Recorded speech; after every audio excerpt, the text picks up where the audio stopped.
ಸ್ನೇಹಿತರೆ, ಸಪ್ತಪದಿ ಧಾರಾವಾಹಿಯ ಇಂದಿನ ಸಂಚಿಕೆಯಲ್ಲಿ ನೋಡುವುದಾದರೆ ರಾಜ್ ಅಪ್ಪು ಹತ್ರ ಮಾತಾಡ್ತಿದ್ದೀನಿ ಅಂತ ಎಲ್ಲ ಮಾತಾಡ್ಬಿಟ್ಟು ನಾನು ಕಾರ್ ಹತ್ರ ಕಾಯ್ತಾ ಇರ್ತೀನಿ ಬಾ ಅಂತ ಹೇಳಿ ಕಾರ್ನ ಸ್ಟಾರ್ಟ್ ಮಾಡ್ತಾನೆ. ಅಷ್ಟೊತ್ತಿಗೆ ಆ ಕಡೆಯಿಂದ ಕಾವ್ಯ ಅಪ್ಪನೇ ಹತ್ತುತ್ತಾ ಇದ್ದಾಳೆ ಅಂತ ಅನ್ಕೊಂಡಿದ್ದ ರಾಜ್ ಅಲ್ಲಿ ಹಿಂದೆ ಕಾವ್ಯ ಹತ್ತಿರ್ತಾಳೆ. ಅಯ್ಯೋ ಏನು ಇವ್ರು ಎಲ್ಲಿ ಕರ್ಕೊಂಡು ಹೋಗ್ತಿದಾರೋ ನೋಡ್ಕೊಂಡು ಹೋಗ್ಬೇಕಲ್ಲ ಅಂತ ಅವಳು ಅಪ್ಪು ಜಾಗದಲ್ಲಿ ಇದ್ದಿ ಕುತ್ಕೊಂಡಿರ್ತಾಳೆ. ಆಗ ಅಷ್ಟೊತ್ತಲ್ಲಿ ಪ್ರಕಾಶ್ ಅವ್ರು ಬಂದು ಎಲ್ಲಿಗೋ ಹೋಗ್ತಿದ್ಯಾ ರಾಜ್ ಅಂತ ಕೇಳ್ತಿದ್ರೆ, ಅಯ್ಯೋ ಅದು ಚಿಕ್ಕಪ್ಪ ಏನೋ ಎಮರ್ಜೆನ್ಸಿ ಇತ್ತು ಹೋಗ್ತಾ ಇದ್ದೀನಿ ಅಂತ ಹೇಳ್ತಿದ್ರೆ, ಓ ಅದಕ್ಕೆ ಇಬ್ಬಿಬ್ರು ಹೋಗ್ಬೇಕಾ ಅಂತ ಹೇಳ್ತಿದಂಗೆ, ಅದು ಮದ್ವೆಗೆ ಏನೋ ಬೇಕಾಗಿತ್ತು ಸಾಮಗ್ರಿ, ಅದಕ್ಕೆ ತಗೊಂಡ್ ಬರಕ್ ಹೋಗ್ತಾ ಇದ್ದೀನಿ, ನನಗಿಂತ ಅವ್ರಿಗೆ ಚೆನ್ನಾಗಿ ಗೊತ್ತಿರುತ್ತಲ್ವಾ ಅಂತ ಹೇಳ್ತಿದಂಗೆ, ಹೋ ಹೌದಾ ಸರಿ ಸರಿ ಅಂತ ಹೇಳ್ತಿದಂಗೆ ಈ ಕಡೆ ಹೇಳ್ತಿದ್ದಂಗೆ ರಾಜ್ ಮತ್ತೆ ಕಾವ್ಯ ಕಾರಲ್ಲಿ ಹೊರಟಿರ್ತಾರೆ. ನೋಡಿದ್ರೆ ಹೇಗೋ ಅಪ್ಪು ಒಂದು ಪರಸಾಹಸ ಪಟ್ಬಿಟ್ಟು ಕಾರ್ನ ಹತ್ಬಿಟ್ಟಿದ್ಯಾ, ಸಾಕು ಅಲ್ಲಿ ಕಲ್ಯಾಣ ಸಹ ರೆಡಿ ಇದ್ದಾನೆ. ನಿಮ್ಮಿಬ್ರಿಗೂ ದೇವಸ್ಥಾನ ನನ್ನ ಫ್ರೆಂಡ್ಸ್ ಎಲ್ಲರೂ ಸೇರಿ ಹೂವಿನ ಹಾರ ತಾಳಿ ಎಲ್ಲಾನು ರೆಡಿ ಮಾಡ್ಕೊಂಡಿದ್ದಾರೆ. ನೀವು ಹೋಗಿದ ತಕ್ಷಣ ಕಲ್ಯಾಣ್ ಕೈಯಿಂದ ನಿನಗೆ ತಾಳಿ ಕಟ್ಟಿಸ್ಬಿಟ್ರೆ ಮುಗ್ದೋಯ್ತು.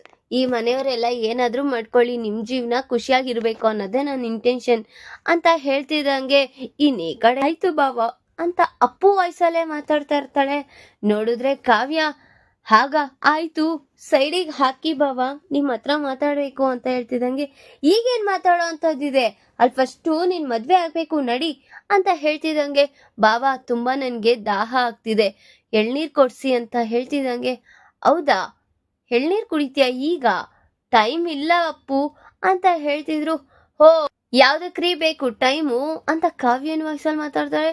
ಹಿಂದೆ ತಿರುಗಿ ನೋಡಿದ್ರೆ, ಏಯ್ ನೀನಾ, ನಾನು ಅಪ್ಪು ಅಂತ ಅನ್ಕೊಂಡಿದ್ರೆ ನೀನ್ ಯಾವಾಗೆ ಬಂದ್ ಕೂತೆ? ಅವಾಗೇ ಬಂದ್ ಕೂತೆ.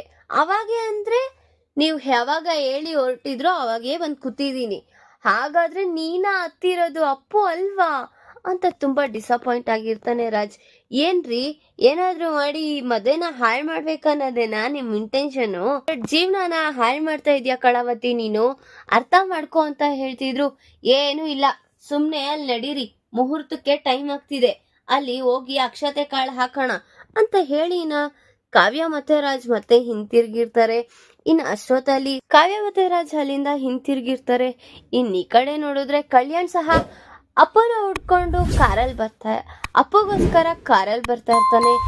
ಈ ಕಡೆ ನೋಡಿದ್ರೆ ಮದ್ವೆ ಮಂಟಪ ಎಲ್ಲ ರೆಡಿ ಆಗಿರುತ್ತೆ, ಮನೆ ಮಂದಿಯವರೆಲ್ಲರೂ ನೆರೆಸಿರ್ತಾರೆ. ಈ ಕಡೆ ನೋಡಿದ್ರೆ ರಾಜ್ ಮತ್ತೆ ಕಾವ್ಯ ಇಬ್ರು ಕಾರಿಂದ ಇಳ್ದಿ ಬರ್ತಾ ಇರ್ತಾರೆ. ಏನ್ರೋ ಅನ್ಕೊಂಡಿದ್ ಕೆಲ್ಸ ಆಯ್ತಾ, ಹೋಗ್ ತಗೊಂಡ್ ಬಂದ್ರ ಮದ್ವೆಗ್ ಬೇಕಾಗಿದ್ದು ಅಂತ ಪ್ರಕಾಶ್ ಅವ್ರು ಕೇಳ್ತಾ ಇದ್ರೆ, ಹ್ಞೂ ಚಿಕ್ಕಪ್ಪ ತಂದ್ವಿ ಅಂತ, ಎಲ್ಲಿ ಜೋಬಲ್ ಇದೆ ಹೋಗ್ತಾ ಇದೀವಿ. ಆಯ್ತು ಎಷ್ಟಕ್ಕೂ ಎಂತಕ್ ಹೋಗಿದ್ರಿ? ಹಾಗಾದ್ರೆ ಚಿಕ್ಕಪ್ಪ ನಿನ್ಗೆ ನಾವಿಬ್ರು ಹೋಗ್ತಿದೀವಿ ಅಂತ ಗೊತ್ತಿತ್ತಾ? ಗೊತ್ತಿತ್ತು. ಕಳಾವತಿನೇ ಹತ್ತಿದಾಳೆ ಅಂತಾನು ಗೊತ್ತಿತ್ತಾ? ಗೊತ್ತಿತ್ತು. ಯಾಕೆ ನಿನಗ್ ಗೊತ್ತಿರ್ಲಿಲ್ವಾ?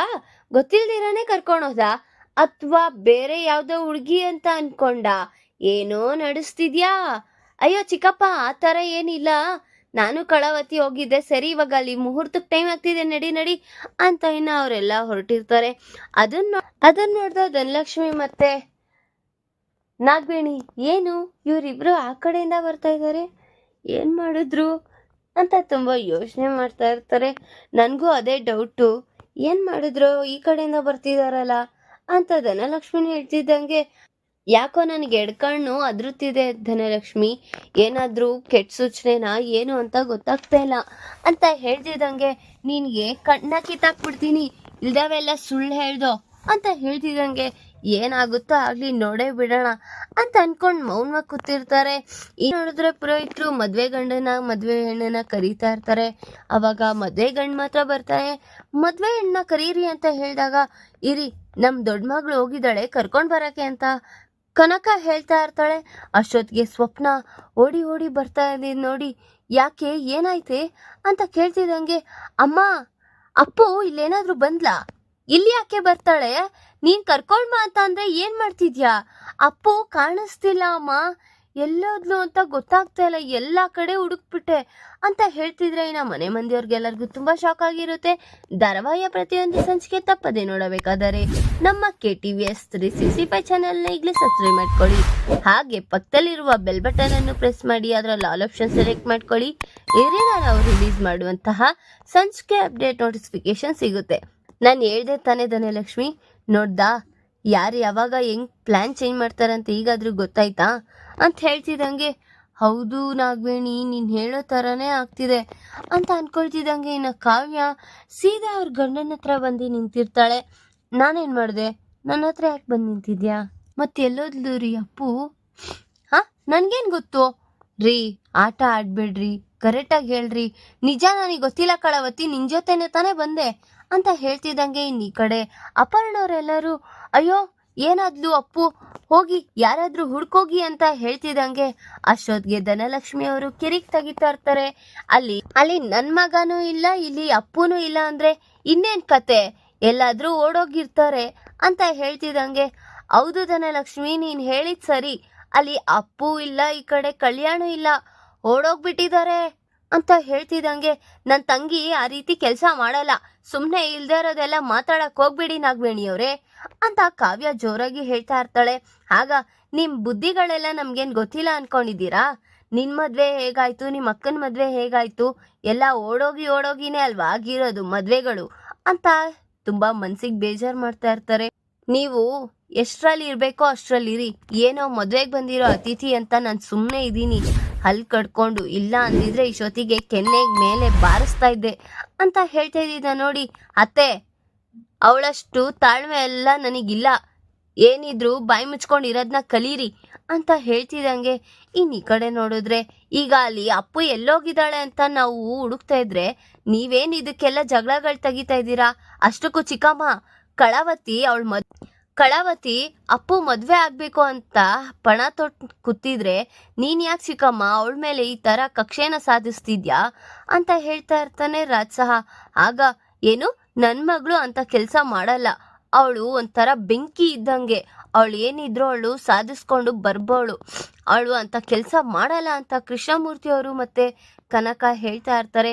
ರೀ ಬನ್ರಿ, ನಾವು ಹೋಗೋಣ, ಕರ್ಕೊಂಬರೋಣ ಅಂತ ಹೇಳ್ತಿದ್ದಂಗೆ, ನೀವು ಸುಮ್ಮನೆ ಇರ್ತೀರೇನ್ರಿ? ಯಾಕೆ ಧನಲಕ್ಷ್ಮಿ, ಏನಾಯ್ತು?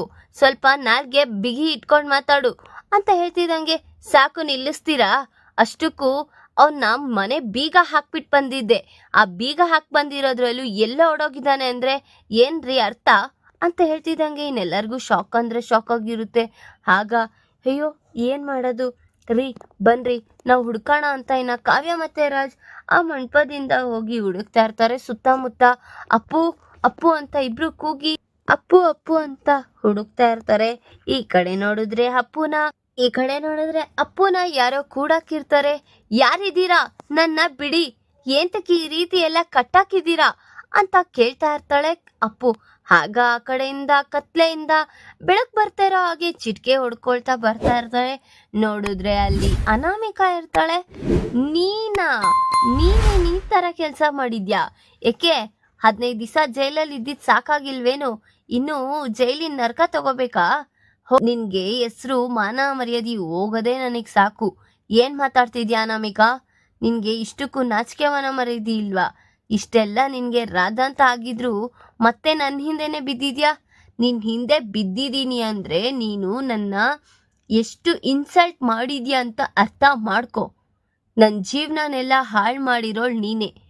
ನಿನ್ನಿಂದಾನೇ ಸ್ಟಾರ್ಟ್ ಆಗಬೇಕು, ನಿಮ್ಮ ಅಕ್ಕನವರೆಗೆವರೆಗೂ ಕೊನೆ ಆಗಬೇಕು. ನನ್ನ ಜೀವನ ಹಾಳು ಮಾಡಿರೋರು ಒಬ್ಬರನ್ನೂ ಬಿಡಲ್ಲ ನಾನು.